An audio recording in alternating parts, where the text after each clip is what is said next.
Hello guys, good morning, welcome to my channel and it's me again, ang inyong Chismosong Kaalda Vlogger. So gusto ko munang magpasalamat sa inyong lahat na walang sawang tumatangkilik, nanonood, sumusuport at sumusubaybay ng aking mga content dito sa aking channel. So thank you so much for your love and support na binibigay, especially sa oras na nilalaan ninyo para manood dito sa channel ko. So wag ninyong babaktawan o lalaktawan tong ating topic for today's video. I'm sure na hindi ninyo pagsisisihan na pinanood nyo to mula umpisa hanggang hulihan. And syempre, buuin nyo to, okay? So, God bless us all. At hindi kayo magsisisi na pinanood nyo to mula umpisa hanggang hulihan. Kaya tumutok lang kayo for more videos and uploads, okay? So ito na, dumako na tayo sa ating main topic for today's video agad-agad. Boom! Aldab, binasag na ang pagnanasa or yung paglalaway ni KB kay Tisoy. So para magising siya sa katotohanan na yung pinag-aasuminan niya walang curve sa kanya or walang pake sa kanya, diba? As a matter of fact, ganyan naman talaga yung mga taong yan, no? Mga desperate, how desperate you are. And yeah, so yan na mismo si Alden at Mina ang nambasag sa inyong mga delusional fans or sa mga delusional fans diyan na umaasa na mayroong talaga sa totoong buhay. So ito na guys, watch this. Mamaya ipapaliwanag ko sa inyo ng buong buo. So ito na guys, watch this.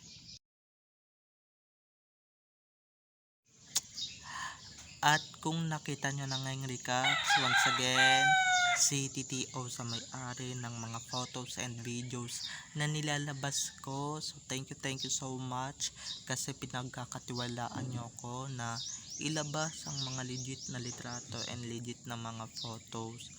Thank you talaga. Kasi kung hindi dahil sa inyo, wala ako dito at hindi magaganda yung mga updates na nilalabas ko. And syempre,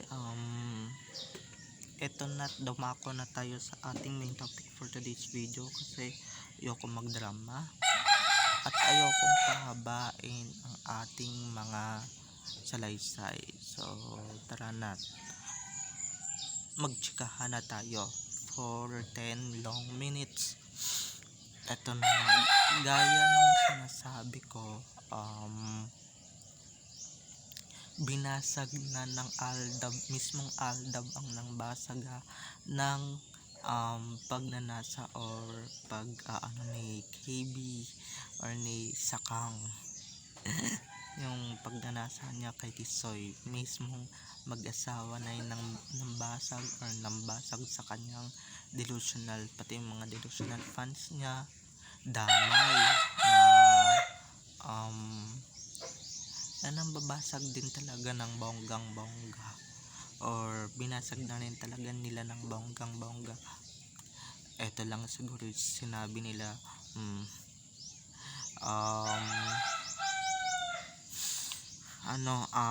para hindi kayo matahimik teka nga, basagin nga namin kayo, lalong lalo na yung idol ninyong napaka na naglalaway sa asawa ko, ganyan guys, ganyan ang atake na natake mismo ng Aldab.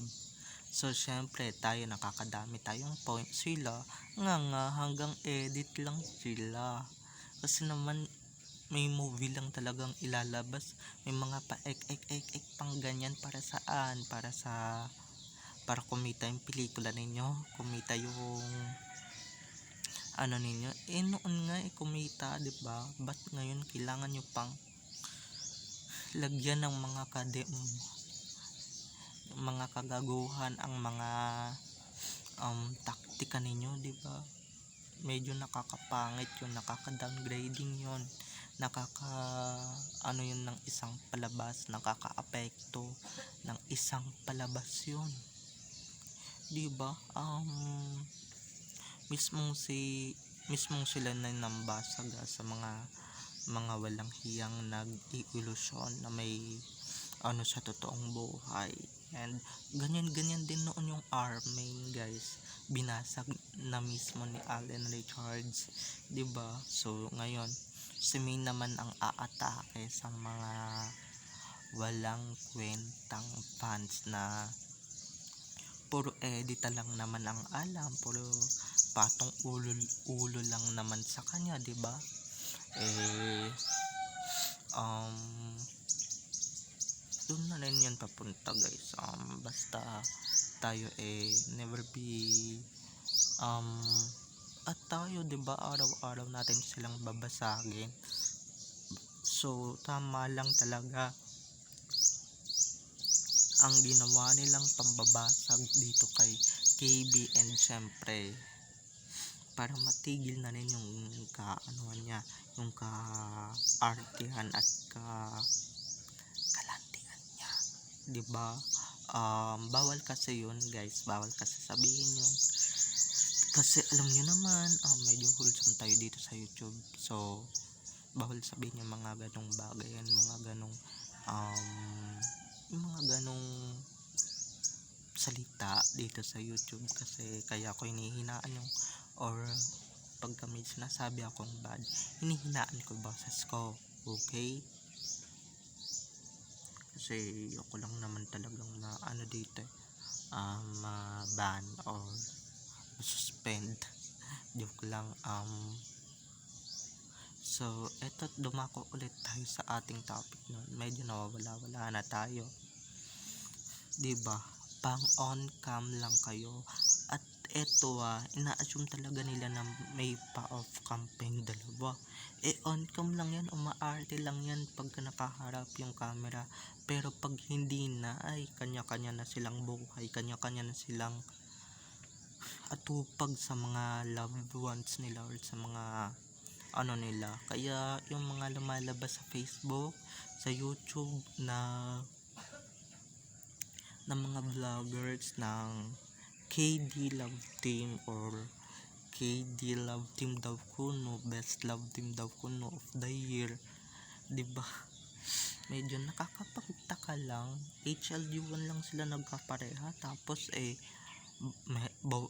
best love team na agad of the year, samantalang mas madami pang napagpartneran ang Aldab, pati yung KN na love team ni Sakang before, and dating ka-love team ni Tisoy na ngayon asawa na niya, 'di ba? Mas marami pa silang project na nagawa, 'di ba? Tapos eto lang tatagurian ninyong best love team kuno ever. Magising-gising kayo sa katotohanan, hindi ba? Lalong-lalo na yung mga delusyon, yung mga tunay na dilulung fans, magising kayo sa katotohanan, 'di ba? Nawala talagang mga ganyang never papatulan ng idol namin, ang idol ninyong Sakang. Hindi siya mahilig sa retokhada at hindi siya mahilig sa bilasa or napagsawaan na ng panahon or napagsawaan na ng ilang dekada ng isang lalaki, okay? Ayaw niya ng ganon. Ang gusto niya, siya lang mismo ang magsasawa ng paulit-ulit sa kanyang misis. Sa misis niya lang naman ginagawa yung mga ganung bagay, 'di ba? Hindi doon sa isang babae na haliparot, 'di ba? Sorry sa word pero yun lang naman yung dapat i-describe sa mga taong makakatiwan, sa mga taong hindi makontento, 'di ba? Hindi makontento sa mga loved ones nila or sa mga jowa nila. At eto, noon pa yan talaga dumidiskarte kay Tisoy. Noon pa, HLG1 pa lang, kaso hindi pumuputok. Ngayon pumutok na, 'di ba? yung issue at ngayon lang talaga na pagbigyan ang Zarzuela Part 2. 'Di ba? Eto lang nga, gayahin natin yung mga ginawa natin ng Part 1 na deadma lang, kibar lang, walang no pansin, 'di ba? Basta focus lang tayo ng focus sa paglalabas ng katotohanan, okay? So, bye-bye na mga ka-ADN. Have a nice day. Keep safe and God bless. So, bago tayo magpaalam, ay sige na nga, magpapaalam na nga ako. Bye-bye. I love you all.